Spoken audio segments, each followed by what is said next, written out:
මෙම වීඩියෝෙන් මම ඔබට මේඩල් භාවිත කරමින් කලපස් භාවිත කරන සහ සුරක්ෂිත කරන ආකාරය පෙන්වන්නම්.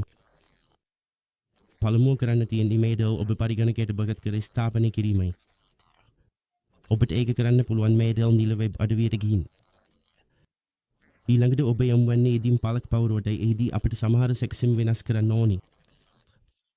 ඒ නිසා ඔබට මෙහි තියෙන සෙක්ෂන් මත කලක් කරන්න ඕනේ. එතන ඇතුළට ගිහින් කලප සහ වාර්තා කිරීම විකල්ප වෙත යන්න.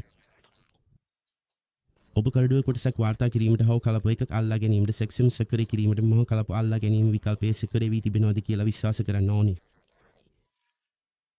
ඊළඟට ඔබ කලපස් වෙල කාලය තීරෙන්න ඕනේ. මගේ අවස්ථාව ඒක තත්පර 15ක් වෙනවා. එතනින් පසුව අපිට අප වාර්තා කිරීම වෙල ගුණාත්මක භාවය අභිරචකරණය කරන්න පුළුවන්.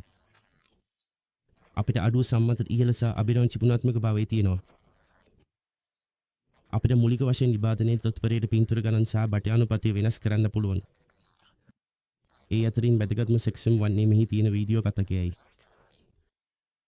ඉතින් ඔබට ඔබ ග්‍රාෆික පරිසරය හා GPU එක තේරෙන්න ඕනේ.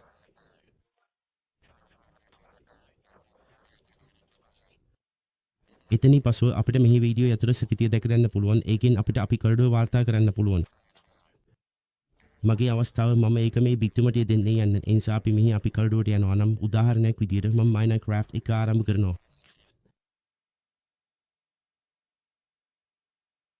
ඉතින් අපි කැප්චර් බිත්තම කලක් කළත් ඒක මේ සිද්ධිය නිකුත් කරනවා. ඒ කියන්නේ අපි මේ ඩෙල් එක අපි කරඩුවේ කොටසක් සාර්ථකව වාර්තා කරලා තියෙනවා කියලා.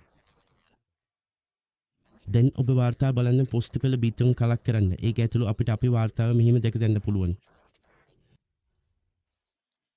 මෙම වීඩියෝ ඔබට ප්‍රයෝජනවත් නම් ලේක් එකක් දුන්නේ.